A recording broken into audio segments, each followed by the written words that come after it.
मित्रों नमस्कार। आज ये वीडियो बहुत ख़ास है क्योंकि इसमें हमारे हिंदुस्तान की बात है और हिंदुस्तान के नाक का सवाल भी है।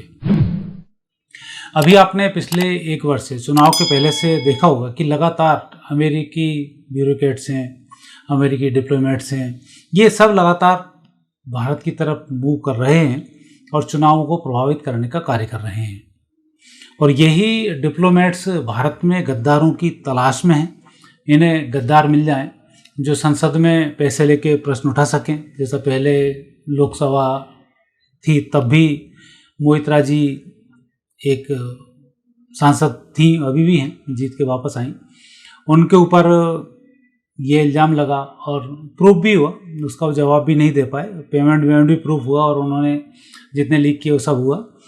और स्थिति आपने देखी है, बंगाल के जिस तरह से चुनाव हुए वहाँ डिप्लोमेट्स ने पूरी तरीके से अपना खेल भी किया। और अब जो लगातार डिप्लोमेट्स, जैसे आपने देखा कि बांग्लादेश के टुकड़े हुए, बांग्लादेश में झगड़े हुए, बांग्लादेश में आपस में जातिगत विवाद हुए, जो डिप्लोमेट्स उसमें बांग्लादेश में सक्रिय थे वो राहुल गांधी के साथ भी घूमते हुए मिले। उनके काफ़ी सारे फ़ोटोज़ आना शुरू हुए। चुनाव से पहले ही उनसे मिले हैं, बाद में उनसे मिले हैं। कई भारत के और जो विपक्ष के नेता हैं इन डिप्लोमेट्स के संपर्क में हैं। कुछ डिप्लोमेट्स अभी आपने देखे ये साउथ में भी लगातार मुख्यमंत्रियों के संपर्क में हैं। नायडू जी के संपर्क में भी बहुत सारे डिप्लोमेट्स आए। तो ऐसा लगातार ये चल रहा है और ये डिप्लोमेट्स भारत में गद्दारों की तलाश कर रहे हैं और इन्हें गद्दार मिलते भी जा रहे हैं। ऐसा नहीं है गद्दार इन्हें नहीं मिल रहे हैं, मिल रहे हैं। ये गद्दार भारत पर क्या प्रभाव डालेंगे, भारत को गुलाम बना के ही छोड़ेंगे या जरा से चंद लालच में देश को बेच देंगे, क्योंकि इस देश में ऐसा सदियों से होता आया है। मुगल काल में भी ये जितने भी वीर योद्धा हमारे हुआ करते थे उनके भाई बंधुओं को मुगल लोग भी अपना बनाते थे, पैसे देते थे और राजा की जानकारी लेकर राजा को मरवा देते थे। और वो राजपाट या तो छोटे भाइयों को जिनने गद्दारी की उनको देते थे, ये गद्दारों को भी मारकर अपने व्यक्ति को वो बिठा देते थे। अमूमन तो ऐसा हुआ कि जिनने गद्दारी की उनको भी उन्होंने गोली ही मारी है, क्योंकि उन्होंने कहा जब तुम अपने देश के नहीं हुए तो हमारे क्या होगे, तो वो गोली मारते थे सीधा सा। ये थोड़े दिन बिठा देते थे, इसके बाद उनके साथ हरकत ऐसी होती थी। सेम पैटर्न अंग्रेजों ने भी यही रखा। अंग्रेजों ने बहुत सारे कानून भी ऐसे बनाए जिसमें कि भारत को बहुत तेजी से गुलाम बनाया जा सके। जिस राज्य का राजा मर जाता था उस पर और उनकी संतान नहीं होती थी तो उसको अंग्रेजी राज्य में मिला लिया जाता था। ऐसा भी यहाँ पर बहुत हुआ और कई राजाओं के क्षेत्र इस प्रकार से अंग्रेजों ने अपने कब्जे में ले लिए। वही स्थिति अब यहाँ पर हो रही है। यही डिप्लोमेट्स अब बात कर रहे हैं जातिगत जनगणना की, क्योंकि राम मंदिर के नाम पर हिंदू संगठित हो चुका था और हिंदुओं की आदत है एक बार काम हो जाए इसके बाद तो वो अलर्ट करके भग जाते हैं। तो राम मंदिर के नाम पर एक हुए, जैसे ही मंदिर बना, जैसे ही 370 हटी, तब उनका काम खत्म हो गया, फिर वापस वो टुकड़े टुकड़े में शुरू हो चुके। और जातिगत जनगणना इसका एक बहुत बड़ा उदाहरण भी है। ये जब इनकी खुद की राहुल गांधी की सरकारें थी तब जातिगत जनगणना कभी याद नहीं आई। अब जब दूसरी सरकार है तब जातिगत जनगणना की याद आ रही है। यहाँ तो हिंदू तो सारे लोग अपनी जातियाँ बताएं कि कौन किस जाति का है, कौन ओबीसी में आ रहा है, कौन किस में आ रहा है। कोई जाति लिखेगा, कोई कुछ लिखेगा। संसद में खुद की जाति पूछी तो वहाँ अखिलेश जी खड़े हो गए, जाति कैसे पूछ ली। और खुद की जाति बताओ मत और दूसरे की जाति पूछो और जातियों में लड़वाओ। और हिंदुओं की जातियों में बांट देना और मुस्लिमों को एक जाति में रखना, सिर्फ वो अल्पसंख्यक है और मुस्लिम है। वहाँ जाति पूछने की बात नहीं कर रहे हैं कि उनमें भी जाति अज्ञात होते हैं, उन सबको उनमें भी जोड़ के रखा जाए कि उनमें किस किस तरीके की जाति होती हैं। 72 जाति हैं, उनमें भी उनकी गणना की बात नहीं करेंगे। लेकिन यहाँ हिंदुओं में जातिगत जनगणना की बात करना, और ये करेंगे कुछ नहीं। जैसा इनके खड़गे जी ने एक उदाहरण दिया था, हम हिंदुओं के यहाँ पर जो पैसे वाले हैं उनके यहाँ पर सवर्ण हैं, उनके यहाँ पर छापे डालेंगे और जो भी मिलेगा वो हम इन लोगों को बांट देंगे। तो वो बांटने वाली जो बात है तो उसे बकवास रहेगी। जैसे भी 8-8, 9-9 हज़ार रुपये खटाखट देने का बोला था, और जितना पैसा ही बांटते उतनी तो देश का बजट भी नहीं है। एक ही साल में देश को कंगाल कर देते। और ये डिप्लोमेट्स भी यही चाहते हैं कि इस देश में कोई सरकार ऐसी मिल जाए जो पैसे बांटना शुरू कर दे। वो पैसे बांटने के नाम पे तो बंदरवाट होती है। और कई राजाओं ने कहा है कि हिंदुओं में, जैसे औरंगजेब ने कहा था, सिक्के उछालना शुरू कर दो, हिंदू लड़ मरेगा उस सिक्के के लिए। तो ये तो स्थिति यहाँ पर है कि उन सिक्कों के लिए लड़ मरेंगे, जरा जरा से पैसे आएंगे, उन्हें नहीं मतलब है कि देश का क्या होने वाला है, जो हमारा होगा वो उनका होगा, ये शब्द इनके रहते हैं। तो ऐसे लोगों की वो तलाश कर रहे हैं, और ऐसे लोगों की तलाश में वो सक्सेस होने की स्थिति में उनकी दृष्टि से तो वो आ रहे हैं। और भारत में ये क्या करने वाले हैं, जातिगत जनगणनाएं हो जाएंगी, सामान्य जो वर्ग है उससे सब पैसा लूटा जाएगा, और जैसे ही छोटे तबके की बात आती, छोटे तबके के पास ये पैसा बिल्कुल नहीं जाएगा। उनके लिए बता दिया है तुम्हें स्कीम मिल रही है, और वो पैसा अल्पसंख्यकों के खाते में चला जाएगा। जैसा भारत के जितने भी मंदिर हैं उन सब में जो पैसा इकट्ठा होता है वो इनके मदरसों में ही काम आता है। ये आपने लिखित प्रमाण है, आप देखेंगे तो आपको मालूम पड़ जाएगा। और हम हिंदू इतने मूर्ख हैं कि उन्हीं मंदिरों में कोई सोने का गेट लगवा रहा है, कोई सोने का चमर लगवा रहा है। भगवान को ना सोने के गेट की ज़रूरत है, ना उसके चमर की ज़रूरत है, ना सोने के कलशों की ज़रूरत है। तो ये जो मूर्खतापूर्ण उसमें लग जाते हैं कि क्या करना क्या नहीं करना, अपने पड़ोस की हालत नहीं देखते। तो ऐसे लोगों को ही तलाश रहे हो कि कौन ऐसा गद्दार मिल जाए जो हिंदुओं के खिलाफ ही बोलना शुरू कर दे। तो अब जो स्थिति बन रही है उस स्थिति में तोड़ना थोड़ा सा मुश्किल जा रहा है, क्योंकि जिस तरह से समाज संगठित धीरे धीरे हो रहा है, और यही कारण है कि हिंदुओं में बगल के देशों पर अपराध हो रहे हैं, ताकि हिंदू यहाँ के अल्पसंख्यकों पर अपराध करे और यहाँ एक तरीके से भीतर युद्ध शुरू हो जाए। ये उनकी बहुत बड़ी प्लानिंग है, और ऐसे ही प्लानिंग के लोगों को वो यहाँ ढूंढ रहे हैं। आप लगातार हर मौलाना का कोई ना कोई का पर डे बयान आता है कि पुलिस हटा लो, हम ये कर देंगे, इसको हाथ लगा दिए हम हाथ तोड़ देंगे, हिंदुस्तान में आग लगा देंगे। अब तो मुख्यमंत्री भी बोलने लग गए कि यदि हमारे यहाँ कुछ करना शुरू किया तो हमारे 5-6 स्टेट का भी उन्होंने जवाब दिया था ममता बनर्जी ने कि ये प्रदेश में हम आग लगा देंगे। तो ये जो स्थिति है ये क्यों है, इसका क्या असर होने वाला है, इस पर हम बात करेंगे। और भारत की इसमें कुंडली देखेंगे, और वर्तमान के जो ग्रह हैं उसमें क्या स्थिति बन रही है उनकी हम आपसे चर्चा करेंगे। तो सबसे पहले देश की कुंडली में वो आप जानते ही हैं, वृषभ लग्न है, राहु लग्न में है, द्वितीय स्थान पर मंगल है, सूर्य शुक्र चंद्र बुध शनि ये तीसरे स्थान पर हैं, गुरु छठे स्थान पर, केतु सप्तम भाव में। ये स्थिति यहाँ पर बनती है। अब दूसरी स्थिति है, गुरु अभी चल रहे हैं वृषभ राशि लग्न स्थान पर वर्तमान में, केतु चल रहे हैं पंचम स्थान में, शनि चल रहे हैं दसम स्थान पे, राहु चल रहे हैं एकादश स्थान पर।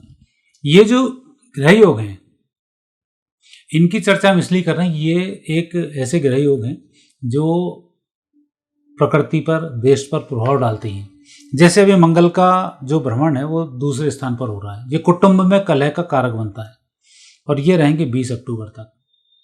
और 20 अक्टूबर के बाद अब आएंगे जो चुनाव होने वाले हैं हरियाणा के, महाराष्ट्र के, इन चुनावों में इसका विशेष दखल जो इनका रहेगा वो देखने को मिलेगा।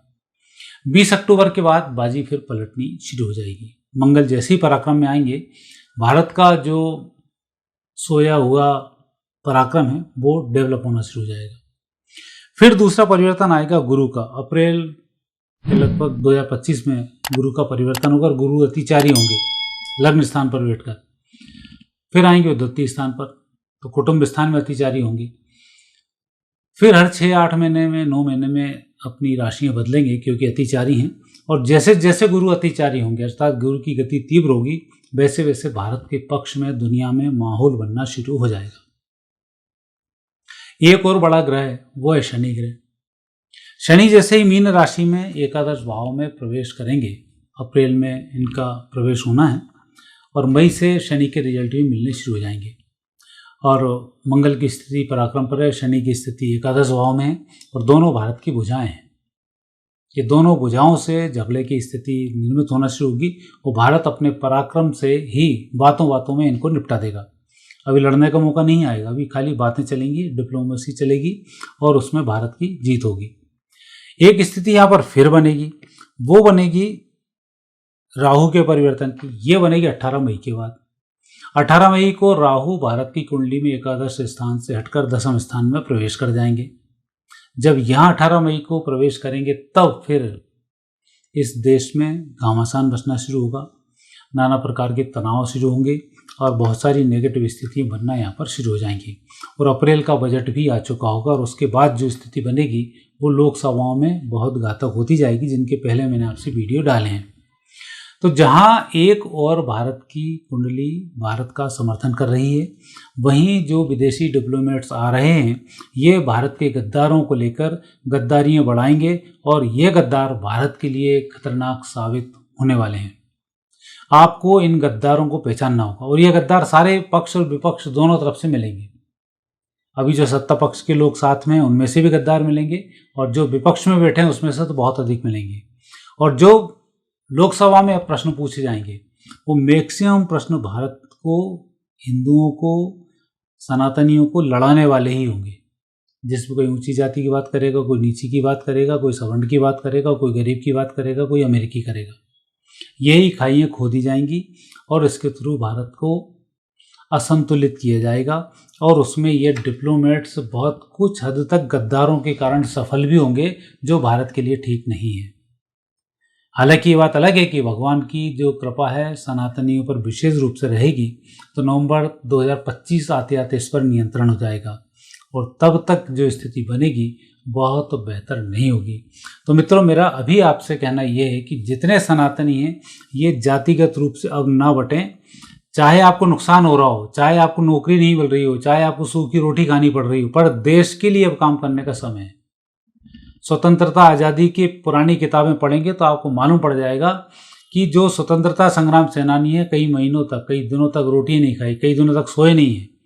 जब अंग्रेज पकड़ लेते थे तो नाखून खींच खींच के उनको मारते थे, उंगलियां उनकी चपटा कर दी जाती थी, पैरों की हड्डियां तोड़ दी जाती थी, स्पाइन तोड़ दी जाती थी और उसके बाद भी वो लोग काम करते थे। तो ये सत्ता यूं ही नहीं आई है और आज आप इन अंग्रेजों के चंगुल में वापस गुलामी की ओर जा रहे हो। गुलामी में फिर ये नहीं देखेगा तुम हिंदू हो, तुम सवर्ण हो, तुम ओबीसी हो, तुम कुछ हो।